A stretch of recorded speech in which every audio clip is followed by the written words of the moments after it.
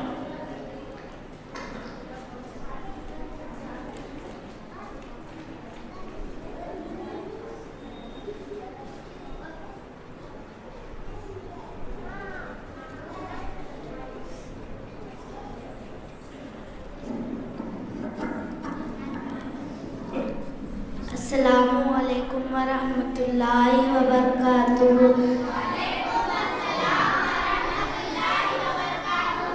الحمدللہ والصلاة والسلام علی رسول اللہ، اما بعد، اعوذ باللہ من الشیطان الرجیم، بسم اللہ الرحمن الرحیم۔ آج میرا ٹاپک ہے کہ مسجد قباء کی فضیلت۔ مسجد قباء اسلام کی سب سے پہلی مسجد ہے اور نبی صلی اللہ علیہ وسلم جب مکہ سے ہجرت کرنے مدینہ تشریف لائے تو سب سے پہلے یہی قباء نامی مقام میں ابو ایوب انصاری کے گھر قیام کیے، پھر آپ نے وہاں مسجد بنائی۔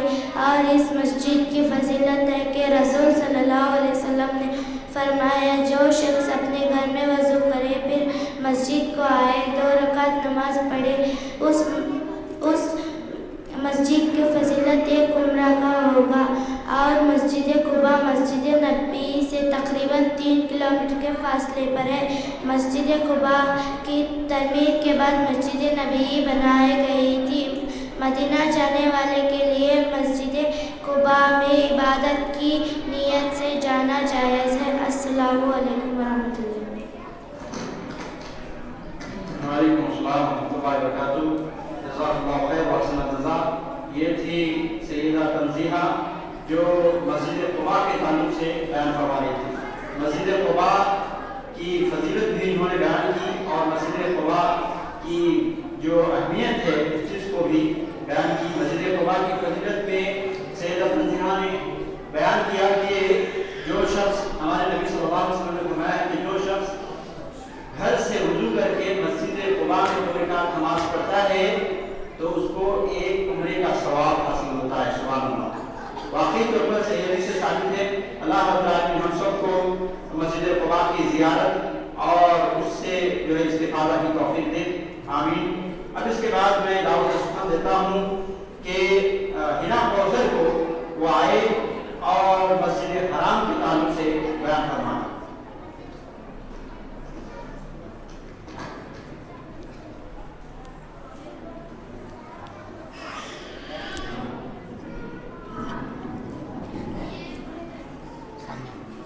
السلام علیکم ورحمۃ اللہ وبرکاتہ۔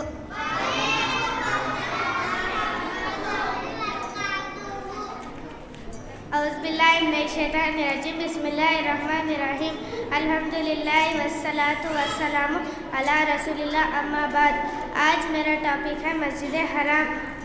مسجد حرام کی فضیلت۔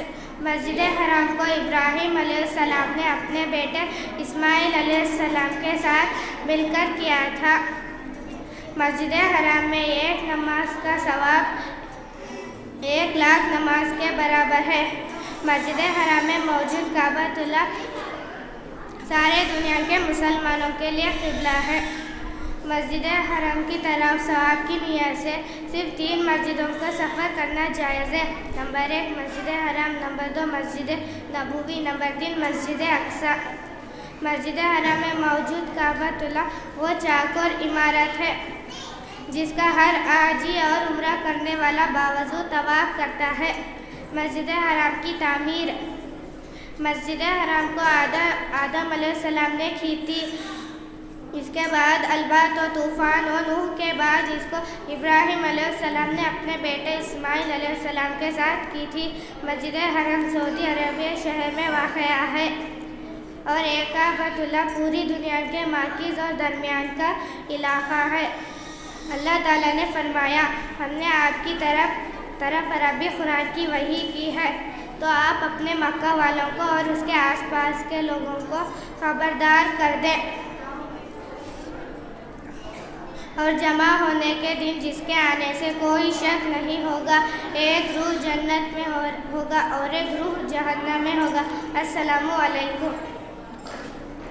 وعلیکم السلام ورحمۃ اللہ وبرکاتہ۔ جزاک اللہ خیر و یہ تھی ہینا کوثر جو مسجد حرام کے تعلق سے بیان فرما رہی تھی، مسجد حرام کی فضیلتیں اور مسجد حرام کے آداب و مسائل کے تعلق سے۔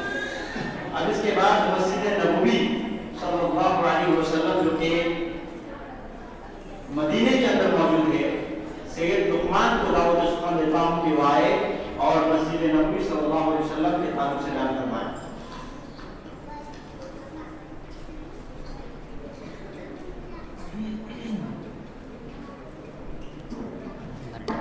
السلام علیکم ورحمۃ اللہ وبرکاتہ۔ الحمدللہ والصلاۃ والسلام علی رسول اللہ، اما بعد۔ آج میرا ٹاپک ہے مسجد نبی۔ مسجد حرام کے بعد دنیا کی سب سے اہم مسجد مسجد نبی ہے، جس کی بنیاد محمد صلی اللہ علیہ وسلم نے رکھی۔ مدینے میں نبی صلی اللہ علیہ وسلم کو ایک مسجد کی ضرورت محسوس ہوئی، کیونکہ مسلمان بستی کے لیے مسجد بہت ضروری تھی۔ مدینے میں 2 یتیم بچوں کے پاس ایک زمین تھی۔ نبی صلی اللہ علیہ وسلم نے اس جگہ کو مسجد کے لیے پسند فرمایا۔ نبی صلی اللہ علیہ وسلم نے اس جگہ کو مسجد کے لیے خرید لی اور مسجد کی تعمیر شروع کی۔ نبی صلی اللہ علیہ وسلم صحابہ کے ساتھ پتھر اٹھا کر لاتے تھے۔ مدینے کے لوگ بھی مسجد کی تعمیر میں لگ گئے، اسی طرح مسجد کی تعمیر ہو گئی۔ یہی وہ مسجد ہے جس کے بارے میں نبی صلی اللہ علیہ وسلم نے فرمایا، اس مسجد میں نماز پڑھنے کا ثواب 1000 نمازوں کے برابر ہے۔ اس مسجد کے حیات میں ریاض الجنہ ہے، جو جنت کے باغوں میں سے ایک باغ ہے۔ لاکھوں مسلمانوں نماز پڑھنے کے لیے عقیدت و احترام، ذوق و شوق کے مظاہرہ کرتے ہیں۔ اتنا ہی نہیں بلکہ جو شخص اس مسجد میں نیکی کرنے یا علم سیکھنے یا سکھانے کے غرض سے آئے تو اس کا مرتبہ اللہ کے راستے میں جہاد کرنے والے کے مرتبہ کے برابر ہے۔ اس جگہ کو خیر و برکت کی جگہ کہا گیا ہے، یہی وہ امن والا حرم ہے۔ اس شہر میں دجال کی داخلہ ممکن نہیں ہے۔ اس مسجد میں رسول صلی اللہ علیہ وسلم کی خبر ہے اور آپ کے صحابہ ابو بکر اور عمر رضی اللہ عنہ کی خبر آپ کے بعد ہے۔ السلام علیکم ورحمۃ اللہ وبرکاتہ۔ ماشاءاللہ، جزاک اللہ خیر و سلامتا۔ تو یہ تھی چند باتیں مسجد نبوی کے حوالے سے۔ اب اس کے بعد مسجد اقصی کے تعلق سے بیان کرنے کے لیے میں عبدالکریم کو دعوت و سخن دیتا ہوں کہ وہ آئے اور مسجد اقصی کے تعلق سے بیان فرمائے۔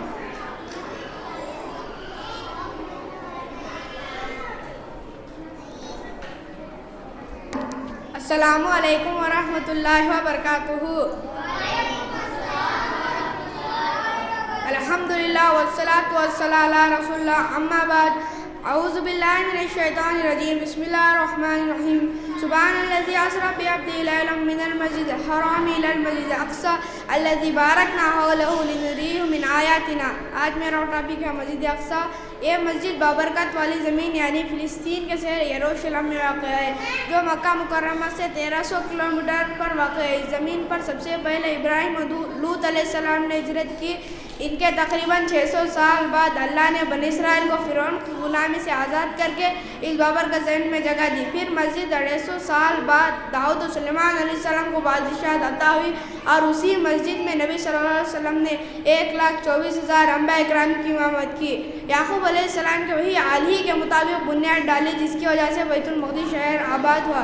پھر عرصے دراز سلیمان علیہ السلام کے حکم سے مسجد اور شہر کی تعمیر کی گئی، اس لیے یہود اس مسجد کو ہیکل سلیمانی کہتے ہیں۔ مسجد اقصی مسلمانوں کو قبلہ اول اور مسجد حرام، مسجد نبوی اور تیسری مقدس ترین جگہ ہے۔ مسجد اقصی میں ایک نماز کا ثواب 500 نمازوں کے برابر ہے۔ یہ یروشلم کی سب سے بڑی مسجد ہے جہاں پر 5000 نمازیں کی گنجائش کی گئی ہے اور اس کے صحن میں بھی ہزاروں کی تعداد نماز ادا کر سکتے ہیں۔ غرض اللہ نے جو بیت المقدس جو انبیاء کا مرکز تھا اس کی جانب اشارہ کرتے ہوئے کہا کہ سبحان الذی اسری بعبدہ لیلا من المسجد الحرام الی المسجد الاقصی الذی بارکنا حولہ لنریہ من آیاتنا۔ پاک ہے وہ ذات جو لے گئے اپنے بندے کو رات میں مسجد حرام سے مسجد اقصی تک جس کے اطراف کو ہم نے بابرکت بنایا تاکہ اسے ہم نشانہ دکھائیں۔ السلام علیکم۔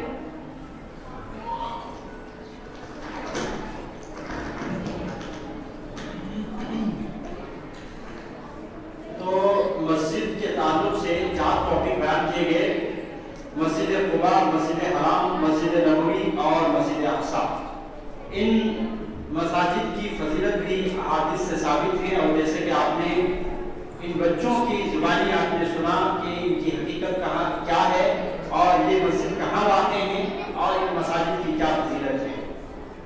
اب اخیر میں 2 مخرج، ایک خطیبہ اور ایک خطیب بچے ہوئے ہیں۔ میں چاہتا ہوں کہ 8 لائن میں نعت رسول صلی اللہ علیہ وسلم آپ لوگوں کو پڑھ کے سناؤں، اس کے بعد پھر آخری میں ان 2 بچوں کے خطاب کو سنیں گے انشاءاللہ۔ مصطفیٰ مصطفیٰ مصطفیٰ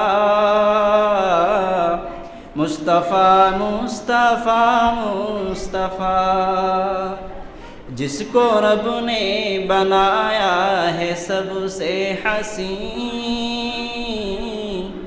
جس پہ نازل ہوا ہے کلام مبین، جس کو رب نے بنایا ہے سب سے حسین، جس پہ نازل ہوا ہے کلام مبین، جس کو دشمن بھی کہتے تھے صادق امین، جس کو دشمن بھی کہتے تھے صادق امین، کون ہے وہ میرے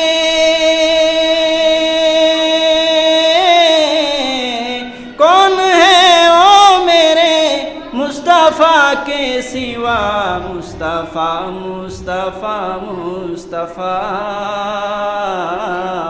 مصطفیٰ مصطفیٰ مصطفیٰ، جس گھڑی بھول جائے گی بچے کو ماں، جس گھڑی باپ بھی نہ ہوگا مہربان، جس گھڑی بھول جائے گی بچے کو ماں،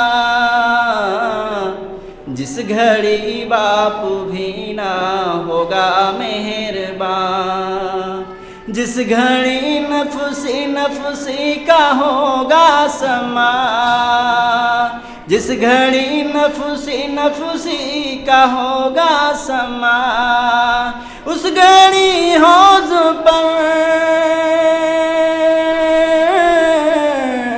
اس گھڑی حوض پر ہوگا آپ کا آسرا، مصطفیٰ مصطفیٰ مصطفیٰ مصطفیٰ مصطفیٰ مصطفیٰ مصطفیٰ مصطفیٰ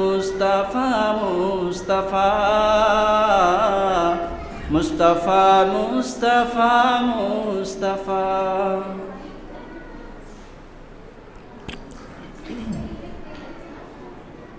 اب اس کے بعد میں دعوت سخن دیتا ہوں واقعہ سمین کو، وہ آئے اور حدیث رسول صلی اللہ علیہ وسلم کی حقیقت کے عنوان پر لب گشائی فرمائے۔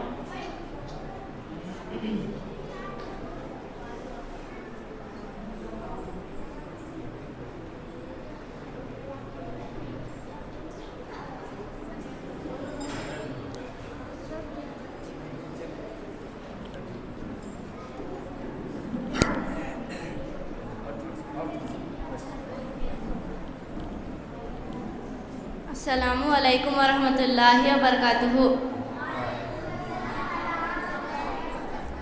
الحمدللہ وحدہ والصلاۃ والسلام علی من لا نبی بعد، اما بعد۔ آج میرا ٹاپک ہے حدیث رسول صلی اللہ علیہ وسلم کی حقیقت۔ نبی صلی اللہ علیہ وسلم کی کہی ہوئی باتوں اور آپ کے کیے ہوئے کاموں کو حدیث رسول کہا جاتا ہے۔ دین اسلام کا سارا دار و مدار قرآن مجید اور رسول صلی اللہ علیہ وسلم پر اتارنے والے وحی پر قائم و دائم ہے۔ قرآن مجید اور سنت رسول صلی اللہ علیہ وسلم ایک دوسرے سے الگ نہیں ہو سکتے ہیں۔ قرآنی آیات مبارکہ کو سمجھنا اور اس میں موجود احکامات پر عمل کرنے کے لیے سنن اور حدیث سمجھنا بے حد ضروری ہے۔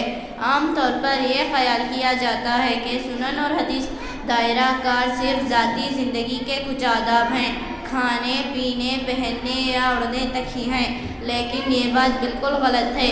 سنن اور حدیث کا دائرہ کار انسان کی ذاتی زندگی سے لے کر اجتماعی معاملات پر محیط ہے، جن میں معاشرت، تجارت، زراعت، خلافت، تعزیرت، قانون اور سیاست وغیرہ چیزیں شامل ہیں۔ نبی کریم صلی اللہ علیہ وسلم قرآن کے احکامات اور آیاتوں کا مطلب کبھی زبانی بتایا کرتے اور کبھی لوگوں کو عمل کر کے سمجھایا کرتے، اور کبھی لوگوں کو خراب کام کرتے دیکھتے تو اسے ٹوک دیتے، اور کبھی لوگوں کو اچھا کام کرتے دیکھتے تو اس پر اپنی پسندیدگی کا اظہار فرماتے۔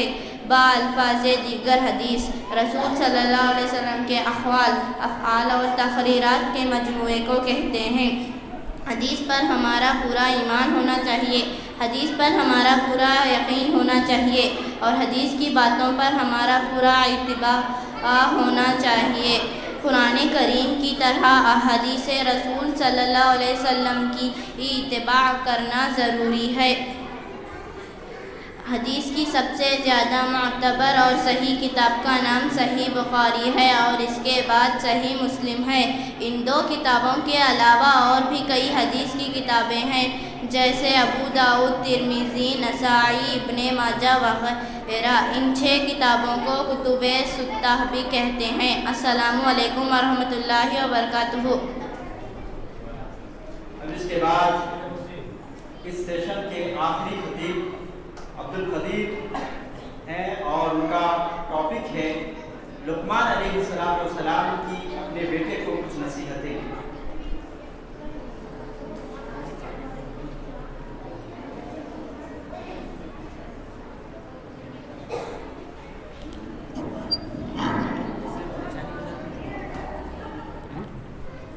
السلام علیکم ورحمۃ اللہ وبرکاتہ۔ الحمدللہ والصلاۃ والسلام علی رسول اللہ، اما بعد۔ اعوذ باللہ من الشیطان الرجیم، بسم اللہ الرحمن الرحیم۔ یا بنی لا تشرکوا باللہ ان الشرک لظلم عظیم۔ آج میرا ٹاپک ہے لقمان علیہ السلام کے اپنے بیٹے کو کچھ نصیحتیں۔ لقمان علیہ السلام نے اپنے بیٹے کو اتنی عمدہ اور قیمتی نصیحتیں کی ہیں کہ اللہ تعالیٰ نے ان نصیحتوں کو قرآن میں مستقل ایک سورۃ اللقمان میں ذکر کیا ہے۔ اللہ رب العالمین نے فرمایا، یا بنی لا تشرکوا باللہ ان الشرک لظلم عظیم۔ اے میرے بیٹے، اللہ کے ساتھ شرک نہ کرنا، شرک بہت بڑا ظلم ہے۔ اللہ کی عبادت میں شرک سے دور رہنا۔ نصیحت نمبر 2، والدین کے ساتھ حسن سلوک کرنا، ان کی خدمت کرنا اور ان کو خوش رکھنا، اور ان سے ادب اور نرمی سے بات کرنا اور ان کی اطاعت کرنا۔ نصیحت نمبر 3، ماں باپ اگر شرک کرنے کے لیے کہے تو ان کی بات نہ سننا۔ اللہ کی معصیت میں کسی کی اطاعت نہیں ہوگی، صرف بھلائی میں ہی اطاعت ہوگی۔ نصیحت نمبر 4، یا بنی اقیم الصلاۃ، اے میرے بیٹے نماز قائم کرنا۔ نصیحت نمبر 5، اچھے کام کا حکم دیتے رہنا اور برے کاموں سے منع کرتے رہنا۔ نصیحت نمبر 6، جب تم پر مصیبت آ جائے تو اس پر صبر کرنا، یہ عزمیت والوں کا کام ہے، یعنی لوگوں کی تکلیفوں پر صبر کرنا یہ عزم اور ہمت اور حوصلے کا کام ہے۔ نصیحت نمبر 7، لوگوں کے بات چیت کے دورین انہیں حقیر سمجھتے ہوئے کبر و غرور نہ کرنا۔ نصیحت نمبر 8، زمین پر اترا کر نہ چلنا، یعنی تکبر اور گھمنڈی والی چال نہ چلنا، اللہ ان چیزوں کو ناپسند کرتا ہے۔ نصیحت نمبر 9، اپنی رفتار میں میانہ روی اختیار کرنا، یعنی بہت ہی زیادہ تیز بھی نہ چلنا اور نہ ہی بہت سست۔